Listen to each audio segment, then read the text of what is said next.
자, 이제 드디어 마지막 5과목 산업 독성학입니다. 여기 많은 분들이 조금 힘들어 하시는 과목이에요. 사실 꽈락도 많이 나오는 과목입니다. 거의 90% 이상이 암기를 필요로 하는 과목이에요.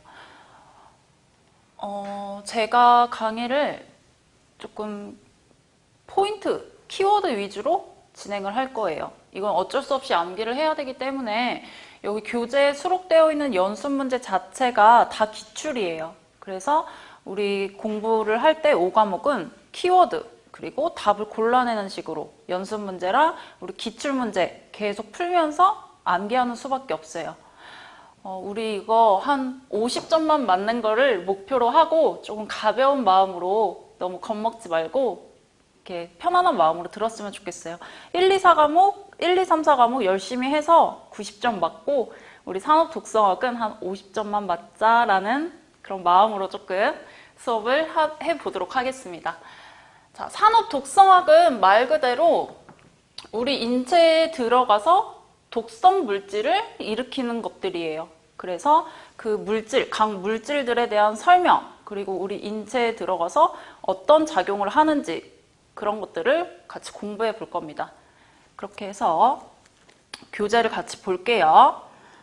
자, 산업위생에서 제일 윗줄, 그 네모 박스에 제가 써놓은 것부터 읽어볼게요.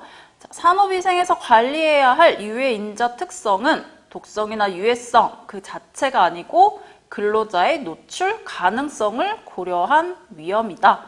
여기에서 근로자의 노출 가능성 좀 밑줄을 쳐놓을게요. 다 보지 말고 제가 밑줄 그라는 부분만 밑줄을 치고 보세요. 자, 근로자의 노출 가능성을 두고 공부를 하는 과목입니다. 자, 그래서 첫 번째로 입자상 물질이 나와요. 우리 이 과목에서도 입자상 물질 공부를 했었죠. 비슷한 내용이 나옵니다. 자, 종류 발생 성질의 입자상 물질의 정의 먼저 볼게요. 자, 물질의 파쇄, 선별 등의 기계적 처리나 연소, 합성 등의 과정에서 생성되는 고체나 액체 형태의 미세한 물질로서 대기 중에 존재할 때는 시정거리를 일으키기도 하고 시정장애를 일으키기도 하고 보이는 것을 잘 안 보이게 하는 거예요. 우리 미세먼지 많으면 앞이 뿌해서 안 보이잖아요. 그런 시정장애를 일으키기도 하고 인체의 폐나 호흡기에 들어가 치명적인 피해를 주기도 한다. 해서 입자상 물질의 종류 또 쫙 나옵니다. 여기 봤던 거니까 가볍게 넘어갈게요. 자, 에어로졸 나옵니다. 그리고 먼지에는 그 입자의 크기에 좀 밑줄을 그을게요. 먼지는 1에서 100 마이크로미터이다. 입자상 물질의 크기. 그리고 흉도 세 번째 줄에 1 마이크로미터 이하의 입자. 여기에 밑줄을 좀 칠게요. 가벼운 1 마이크로미터 이하의 입자로 활발한 브라운 운동을 하며 흉의 입자 크기는 먼지보다 매우 작아서 폐포에 쉽게 도달한다. 해서 흉의 발생 기전 3단계 나오죠? 그거는 별표를 좀 쳐놓을게요.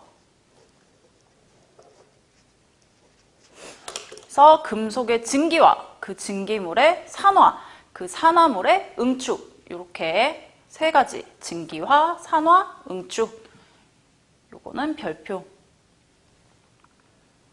네 번째로 연기 보겠습니다. 연기도 작은 입자예요. 0.01에서 1 마이크로미터 이하. 여기에 밑줄. 그래서 액체나 고체 두 가지 상태로 존재할 수 있다. 여기도 밑줄 칠게요. 두 번째 줄에 액체나 고체 두 가지 상태로 존재한다.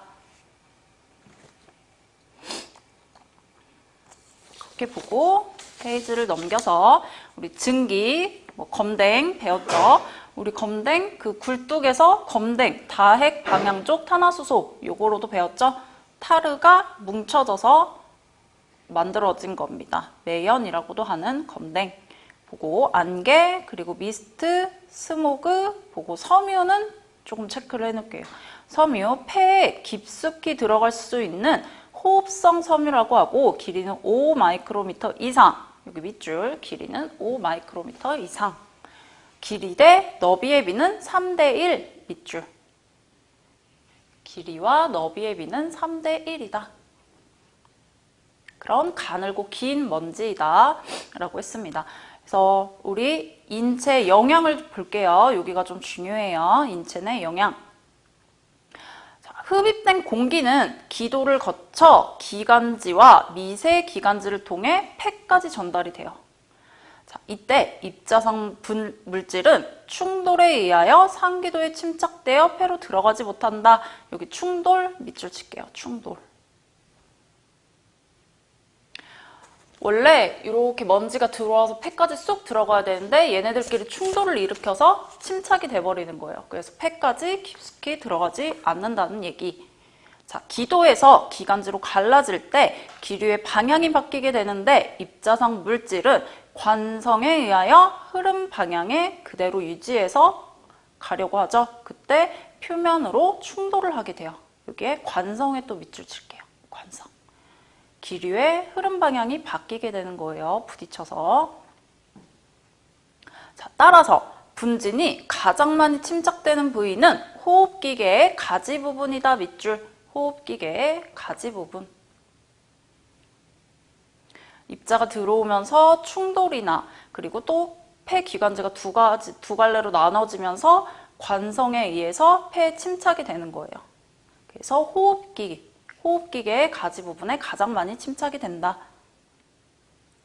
또한 분진의 운동 속도가 낮은 미세 기관지나 폐포에서는 중력 침강이 매우 중요한 역할을 한다. 밑줄. 중력 침강이 매우 중요한 역할을 한다.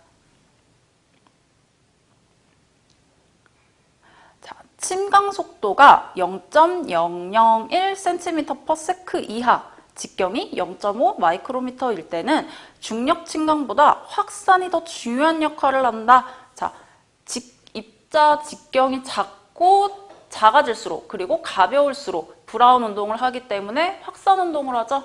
그래서 그때는 확산이 가장 중요한 역할을 합니다. 자, 섬유성 분진은 주로 간섭에 의해 침착된다. 밑줄.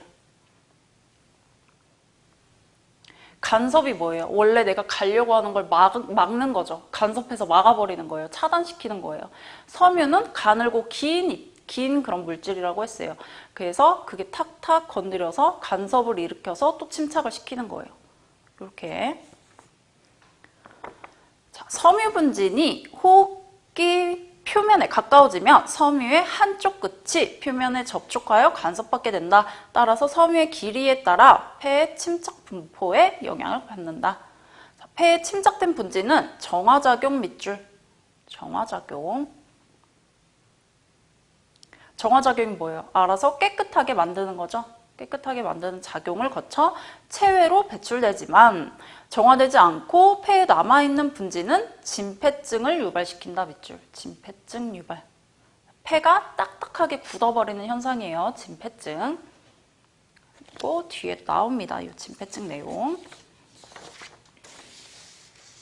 자, 이렇게 해서 다음 장 넘겨보면 입자상 물질의 호흡기의 주요 침착 메커니즘 해서 또 4가지가 나옵니다. 여기는 별표를 좀 쳐놓을게요. 요거 입자상 물질 그거 배울 때도 했고 우리 여과 집진 장치 했을 때도 제가 설명을 들었죠. 요거 침착하는 메커니즘, 충돌, 침강, 확산, 차단 이렇게 크기별로 각각에 작용하는 현상들. 또 설명 안 해도 되죠? 이렇게 4가지 있다는 거 체크를 해두시고 알아두십시오. 고르는 문제가 나와요. 여기 오답으로 흡수, 마찬가지로 흡수 이런 것들이 오답으로 출제가 됩니다. 그래서 인체가 가지고 있는 방어기전 2가지가 나와요. 여기도 밑줄을 칠게요. 방어기전.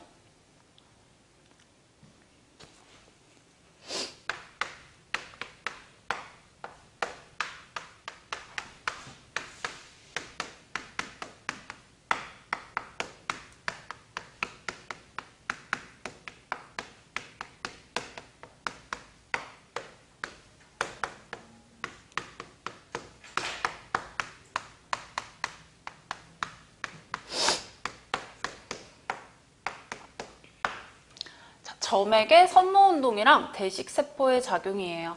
이거는 우리 코 안에도 코털이 있어서 이렇게 호흡기 숨을 쉴 때 먼지를 다 코털이 이렇게 잡아주죠. 그런 거랑 비슷하게 폐에도 선모라는 게 있어요. 그래서 들어올 때 그 점액의 선모운동에 의해서 먼지를 이렇게 잡아주는 거예요. 그래서 대식세포라는 게 그 먼지를 잡아먹는 거. 이렇게 해서 그 세포의 작용으로 인해서 우리 몸이 입자상 물질을 방어하는 거예요. 내 몸에 들어오지 못하도록. 이렇게 두 가지 체크를 해두십시오. 그래서 각각을 좀 볼게요. 자, 점액 선모운동은 가장 기초적인 방어 기전이다. 그리고 폐포까지 이동 과정에서 이물질을 제거하는 역할을 하고 재채기, 그리고 침, 콧물 그런 등의 벌크 세척 기전으로 침착된 입자상 물질이 제거된다. 자, 대식세포에 의한 작용 볼게요. 폐포의 방어 기전으로 대식세포가 방출하는 효소에 의해 용해되어 제거되는 거예요. 유리규산, 그리고 성면 등은 대식세포에 의해 용해되지 않는 대표적인 독성 물질이에요. 그래서 유리규산, 성면 이런 게 우리 몸에 들어가면 폐암 등을 유발하는 거예요. 뒤에 내용이 나옵니다. 그래서 이 두 가지 점액 선모운동, 대식세포에 의한 작용 체크를 해두시고요. 자, 그 정화작용을 방해하는 물질이 또 4가지가 나와요. 이것도 좀 체크를 해둘게요. 카드뮴, 니켈, 수은 다 중금속 종류죠. 그리고 황화합물, 질소화합물까지 추가를 해서 이렇게 4가지. 자, 폐에 침착된 먼지 길이에 따른 분포. 자, 침착된 섬유 분진의 길이는 보통 50 마이크로미터 이하이고 직경은 3 마이크로미터 이하이다. 요거 길이를 좀 알아둘게요. 길이는 50 마이크로미터 이하, 직경은 3 마이크로미터 이하.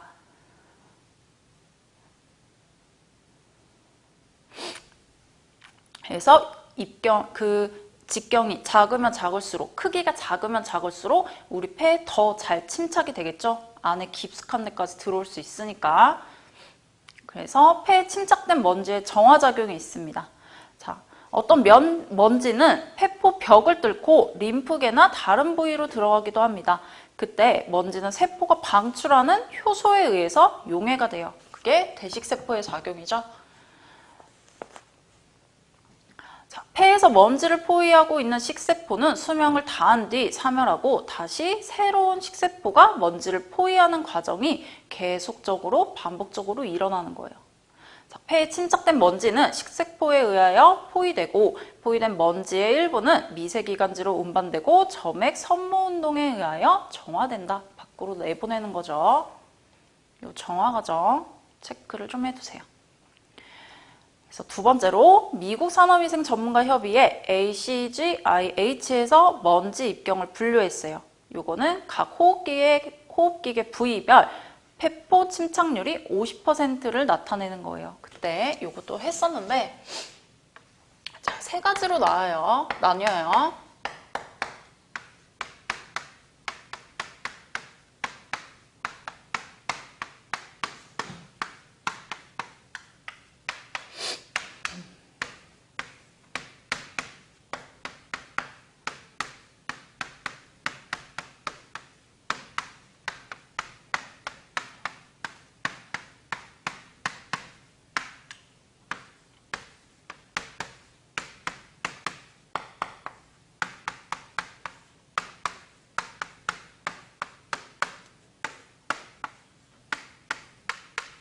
우리 이거 영어 약자도 같이 알아둬야 돼요. 약자로 문제가 출제되기도 하니까 자, 흡입성 분진, 흉곽성 분진, 호흡성 분진 이렇게 3가지로 나뉘어요. 흡입성 분진은 그 크기가 100 마이크로미터 이하예요. 100 마이크로미터 이하. 자, 흉곽성 분진은 10 마이크로미터 이하. 그리고 호흡성 분진은 제일 작죠. 4 마이크로미터 이하. 이렇게 암기를 해두시면 됩니다.